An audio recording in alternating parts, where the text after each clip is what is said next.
পরে এলান করে দিয়েন যাতে সবাই একটু বসে। তাই ডিভিজল নামাজের পরে তার মতো করে এলান করতেছে এইভাবে, ইনশাল্লাহ ভাই বাকি নামাজের পরে মসজিদে ইমানে কিনের কথা হইব, ওই মুসল্লি তোরা গলতে ববি, নাইলে কিন্তু সান্ডে মান্ডে কলজ করে দিব, কয়া দিবা লাচ্ছি।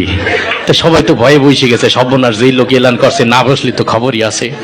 তারপরে ওই প্রথম যে ইমানের বিষয়টা, কালেমার বিষয়টা দেওয়া হলো মিশা সওদাগরকে, যে আপনি একটু কালেমার বিষয়টা আপনার মতো একটু সাজাই গুছাই বলেন।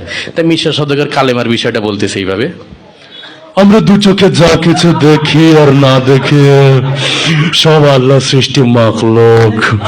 মাখলুক কিছু করতে পারে না আল্লাহর হুকুম ছাড়া, আর আল্লাহ সব কিছু করতে পারে মাখলুক ছাড়া। তাই যাই হোক সে তার মতো করে বলে গেল। তারপরে নামাজের বিষয়টা ডিপজলকে আবার দিল, যে আপনি একটু নামাজের বিষয়টা আপনার মতো করে বুঝাই বলেন।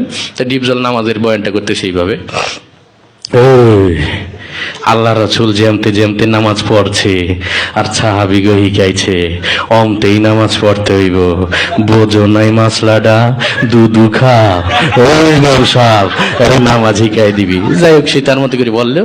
তারপরে জিকিরের বিষয়টা দিয়ে হলো কাবিলাকে, যে আপনি একটু আপনার মতো করে কি জিকিরের বিষয়টা একটু বুঝাই বলেন।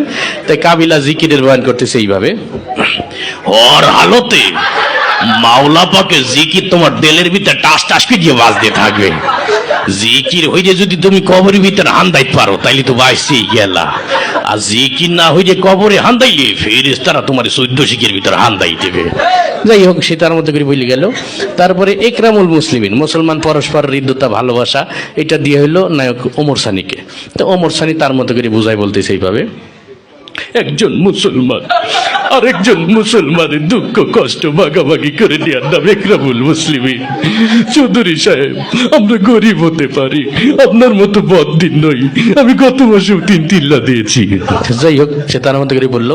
এরপরে ওই সহিনিয়ত, আমরা যা কিছু করবো একমাত্র আল্লাহকে রাজি খুশি করার জন্য করব, এটা দেওয়া হইলো নায়ক মান্নাকে। মরহুম মান্না এসে তার বয়ানটা করতেছে এইভাবে, আমরা যা কিছু করব পৃথিবীর কোনো মানুষকে খুশি করার জন্য করব না, সবকিছু আল্লাহকে রাজি খুশি করার জন্য করব। যাই হোক সে তার মতো করে বলে গেল। এরপরে তাবলিগের বিষয়টা দেওয়া হলো নায়ক রুবেলকে।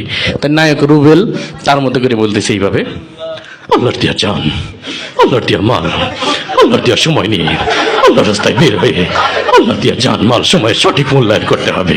আর জেনে রাখি শয়তান, তুই যদি আল্লাহর দিয়া জান, আল্লাহর দিয়া মাল, আল্লাহর দিয়া সময় সঠিক মূল্যায়ন না করিস তুই বেঈমান হয়ে মারা যাবি, বেঈমান হয়ে মারা যাবি। এই ছিল আর কি বিষয়টা।